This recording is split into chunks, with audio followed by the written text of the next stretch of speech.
ഇറാനെതിരായ സൈനിക നടപടിയിൽ നിന്ന് അമേരിക്ക പിൻവാങ്ങുന്നതായി സൂചന.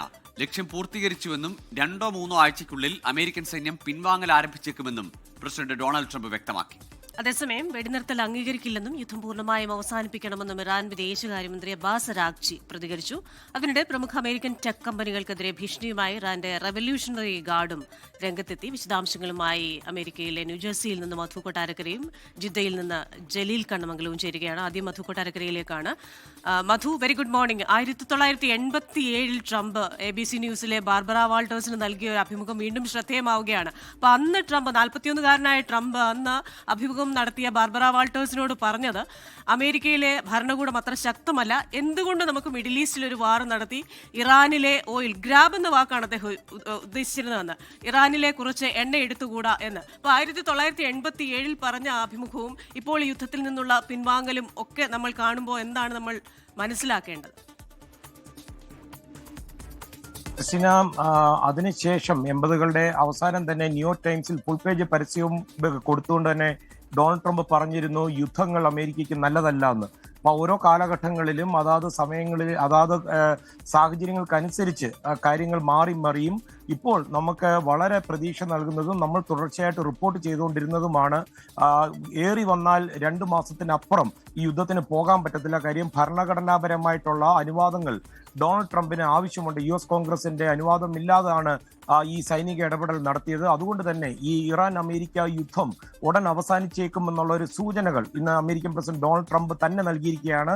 അടുത്ത 2 ആഴ്ചയ്ക്കുള്ളിൽ അമേരിക്കൻ സൈന്യം പിൻവാങ്ങൽ തുടങ്ങിയേക്കുമെന്ന് ഇന്ന് മാധ്യമപ്രവർത്തകരോട് ഓവൽ ഓഫീസിൽ നടത്തിയ സമ്മേളനത്തിലാണ് അദ്ദേഹം പറഞ്ഞത്. ഇറാന്റെ ഈ ആണവായുധ മോഹങ്ങൾ തടയുവാൻ അമേരിക്കയ്ക്ക് പറ്റി. അതുപോലെ അവരുടെ സൈനിക ശേഷി വലിയ തോതിൽ കുറച്ചതായിട്ടും ട്രംപ് അവകാശപ്പെടുന്നുണ്ട്.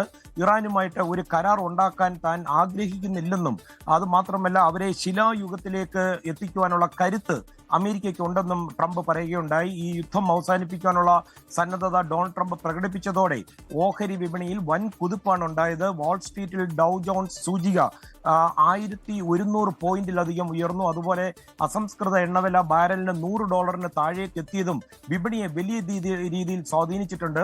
അതേസമയം ഈ യുദ്ധം അവസാനിപ്പിക്കുവാൻ ഇറാൻ തയ്യാറാണെന്നും എന്നാൽ അതിന് വ്യക്തമായ ചില ഉറപ്പുകൾ ആവശ്യമുണ്ടെന്നും ഇറാൻ പ്രസിഡന്റ് മസൂദ് പെസഷ്കിയാന്റെ പ്രസ്താവനയും വന്നിരുന്നു. ഈ അദ്ദേഹത്തിന്റെ പ്രസ്താവനയും ട്രംപിന്റെ പ്രസ്താവനയും കൂടെ വന്നതോടുകൂടിയാണ് ഈ ഓഹരി വിപണിയിലെ കുതിച്ചുകയറ്റം നമുക്ക് കാണുവാൻ സാധിച്ചത്. അമേരിക്കയുമായിട്ടുള്ള ഔദ്യോഗിക ചർച്ചകൾ ഒന്നും നടക്കുന്നില്ല, എന്നാൽ സന്ദേശങ്ങൾ കൈമാറുന്നുണ്ടെന്ന് വിദേശകാര്യമന്ത്രി അബ്ബാസ് അരാഗ്ചിയും സ്ഥിരീകരിച്ചിട്ടുണ്ട്. US പ്രതിനിധി സ്റ്റീവ് വിറ്റ്കോഫിൽ നിന്ന് സന്ദേശങ്ങൾ ലഭിക്കുന്നുണ്ടെന്നും ഇറാന്റെ സുപ്രീം നാഷണൽ സെക്യൂരിറ്റി കൗൺസിലാണ് ഇത് സംബന്ധിച്ചുള്ള തീരുമാനങ്ങൾ എടുക്കുന്നതെന്നും അദ്ദേഹം പറയുകയുണ്ടായി. അതേസമയം ഈ ഇറാന്റെ ആണവായുധ നിർമ്മാണ ശേഷിയും അതുപോലെ ബാലിസ്റ്റിക് മിസൈലുകൾ നിർമ്മിക്കാനുള്ള അവരുടെ ഒരു ഇൻഡസ്ട്രി ബേസ് പൂർണ്ണമായിട്ട് തകർത്തതായിട്ടാണ് നെതന്യാഹു അവകാശപ്പെടുന്നത്. ഇറാൻ ഭരണകൂടത്തെ ഞങ്ങൾ സ്റ്റെപ്പ് ബൈ സ്റ്റെപ്പായിട്ട് തകർത്തുകൊണ്ടിരിക്കുകയാണെന്നാണ് നെതന്യാഹു അവകാശപ്പെടുന്നത്. അതുമാത്രമല്ല ഈ പശ്ചിമേഷ്യയിൽ പ്രധാന രാജ്യങ്ങളുമായിട്ട് ഒരു പുതിയ സഖ്യകക്ഷി അല്ലെങ്കിൽ ഒരു സഖ്യം രൂപീകരിക്കുന്നതിനെ കുറിച്ചുള്ള തീരുമാനങ്ങൾ വരും മണിക്കൂറുകൾ അല്ലെങ്കിൽ വരും ദിവസങ്ങളിൽ വെളിപ്പെടുത്താൻ കഴിയുമെന്നും നെതന്യാഹു പറയുകയുണ്ടായി. അതേസമയം അമേരിക്കയുടെയും ഇസ്രായേലിന്റെയും ഈ സൈനിക കേന്ദ്രങ്ങൾക്കും കപ്പലുകൾക്കും നേരെയും ഇന്നലെയും അതിശക്തമായ മിന്നലാക്രമണം നടത്തിയതായിട്ട് ഇറാന്റെ IRGC പറയുന്നുണ്ട്. പേർഷ്യൻ ഗൾഫിന്റെ മധ്യഭാഗത്ത് എക്സ്പ്രസ് ഹാഫോങ് എന്ന് പറയുന്ന ഒരു കപ്പലിന് നേരെ മിസൈലുകൾ അതുപോലെ തന്നെ US മറീനുകളെ ലക്ഷ്യമിട്ട് ഇവർ UAE തീരത്ത് രഹസ്യമായിട്ട് തമ്പടിച്ചിരിക്കുകയായിരുന്നു. അതേസമയം ഈ ഐക്യരാഷ്ട്ര സഭയിൽ ഇറാന്റെ സ്ഥിരം പ്രതിനിധി അല്ലെ അവരുടെ അംബാസഡർ അമീർ സയ്യിദ് ഇർവാനി ഈ ജനറൽ കൗൺസിലിനും അതിലെ സെക്രട്ടറി ജനറലിനും ഒക്കെ നൽകിയ ഒരു കത്തിലെ വിശദാംശങ്ങൾ ഇപ്പോൾ പുറത്തു വന്നിരിക്കുകയാണ്. യുക്രൈൻ ഈ യുദ്ധത്തിൽ ഇടപെടുന്നു എന്നുള്ള ഒരു ഗുരുതരമായ ആരോപണമാണ് ഇറാൻ ഉന്നയിച്ചിരിക്കുന്നത്. കൃഷ്ണ ഗോകുൽ. ശരി, മധു കൊട്ടാരക്കരയാണ് അമേരിക്കയിലെ ന്യൂജേഴ്സിയിൽ നിന്ന് വിവരങ്ങൾ നൽകിയത്. ഏതായാലും യുദ്ധത്തിൽ നിന്ന് ഈ സംഘർഷത്തിൽ നിന്ന് പിന്മാറുന്നു, ആക്രമണങ്ങളിൽ നിന്ന് പിന്മാറ്റം ഉടൻ ഉണ്ടാകും എന്നൊരു സൂചനയാണ് അമേരിക്കയിൽ നിന്ന് വരുന്നത്. ഇനി ജലീൽ കണ്ണമംഗലത്തിലേക്കാണ് പോകുന്നത്. ജിദ്ദയിൽ നിന്ന് ജലീൽ ചേരുന്നു. ജലീൽ, ഈ ഗൾഫ് രാഷ്ട്രങ്ങൾക്ക് നേരെയുള്ള ആക്രമണം ഇറാൻ ഒരു വശത്ത് അങ്ങനെ തുടരുകയാണ്. എന്താണ് നിലവിലെ സൗദിയിലെ സാഹചര്യം? ഗോകുൽ, കൃഷ്ണ, സൗദിക്ക് നേരെ ഇന്നും ആക്രമണ ശ്രമം ഉണ്ടായിട്ടുണ്ട്. 2 ഡ്രോണുകൾ ലക്ഷ്യസ്ഥാനത്ത് എത്തുന്നതിന് മുമ്പ് തന്നെ തകർത്തതായി പ്രതിരോധ മന്ത്രാലയം അറിയിച്ചു. എന്നാൽ ആളപായമോ നാശനഷ്ടങ്ങളോ റിപ്പോർട്ട് ചെയ്തിട്ടില്ല. രാത്രിയും പകലുമായി ഡ്രോണുകളും മിസൈലുകളും ഒക്കെ ഉപയോഗിച്ച് നിരന്തരം സൗദിക്ക് നേരെ ഇറാന്റെ ഭാഗത്ത് നിന്ന് ആക്രമണം ഉണ്ടാവുകയാണ്. ഈ അമേരിക്കൻ താവളങ്ങളും ഓയിൽ പ്ലാന്റുകളും ഉൾപ്പെടെ സാമ്പത്തിക സ്രോതസ്സുകളൊക്കെ ലക്ഷ്യമിട്ടാണ് ഈ ആക്രമണങ്ങൾ നടക്കുന്നത്.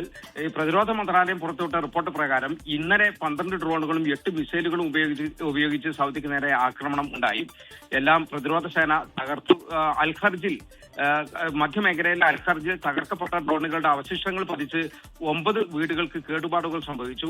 ഇന്നലെ പകൽ ഏതാനും വാഹനങ്ങൾക്കും ഭാഗികമായ നാശനഷ്ടങ്ങൾ ഉണ്ടായി. 2 പേർക്ക് നിസ്സാര പരിക്കേറ്റു. ഇതിൽ ഒരാൾ പ്രാഥമിക ചികിത്സയ്ക്ക് ശേഷം ആശുപത്രി വിട്ടതായി മന്ത്രാലയം അറിയിച്ചിട്ടുണ്ട്. ഈ സമയത്ത് പ്രധാനപ്പെട്ട ഒരു കാര്യം പങ്കുവെക്കാനുള്ളത് യുദ്ധവുമായി ബന്ധപ്പെട്ട് ആവശ്യമില്ലാത്ത പോസ്റ്റുകൾ സോഷ്യൽ മീഡിയ വഴി പ്രചരിപ്പിച്ച നിരവധി പേർ സൗദിയിൽ പിടിയിലായിട്ടുണ്ട്. ഇതിൽ പലരും ഇന്ത്യക്കാരാണ്. പ്രവാസികളെയും സ്വദേശികളെയും ആക്രമണങ്ങളിൽ നിന്ന് സംരക്ഷിക്കാൻ കൃത്യമായ ഇടപെടലുകൾ ഭരണാധികാരികൾ ചെയ്യുന്നുണ്ട്. എന്നിട്ടും ശത്രുക്കളെ പിന്തുണച്ചുകൊണ്ട് ആക്രമണങ്ങളെ അനുകൂലിച്ചുകൊണ്ട് പോസ്റ്റർ ഇടുകയും പ്രചരിപ്പിക്കുകയും ചെയ്യുകയാണ് പലരും.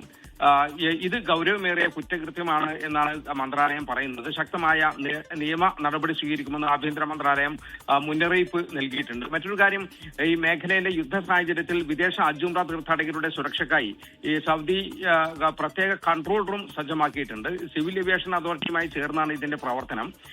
വിദേശ രാജ്യങ്ങളിലുള്ള ഈ അതിഥികൾ, വിദേശ രാജ്യങ്ങളിൽ നിന്നും സൗദിയിലേക്ക് വരുന്ന ഈ തീർത്ഥാടകർക്ക് യാതൊരു ബുദ്ധിമുട്ടും കൂടാതെ മക്കയിലും മദീനയിലും എത്താനുള്ള സാഹചര്യം ഒരുക്കുകയാണ് പ്രധാനപ്പെട്ട ലക്ഷ്യം.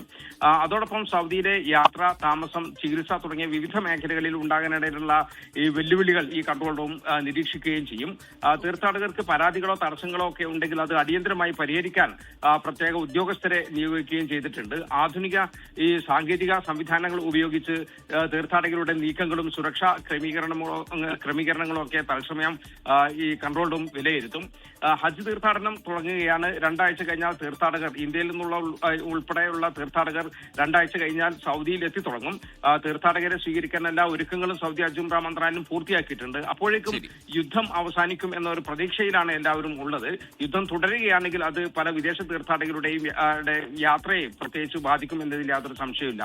ഗോകുൽ കൃഷ്ണ, എന്തായാലും സംഘർഷം അവസാനിക്കട്ടെ, എല്ലായിടത്തും സമാധാനം ഉണ്ടാകട്ടെ എന്ന പ്രതീക്ഷയാണ്. ഈ ഒരു യുദ്ധത്തിന് പല ലക്ഷ്യങ്ങൾ പറയുമ്പോൾ, അതായത് ഇറാനിലെ ഭരണകൂട മാറ്റം, ഇറാനിലെ ന്യൂക്ലിയർ വെപ്പൺസ് അവിടെയുണ്ട് എന്നൊക്കെ പറയുമ്പോഴും ട്രംപിന്റെ കണ്ണ് എണ്ണയിലായിരുന്നു എന്ന ഒരു സൂചനയുണ്ട്. അതുതന്നെയാണ് ഈ 1987 അഭിമുഖം വീണ്ടും പുറത്തേക്ക് വരുമ്പോൾ നമുക്ക് തോന്നുന്നത്.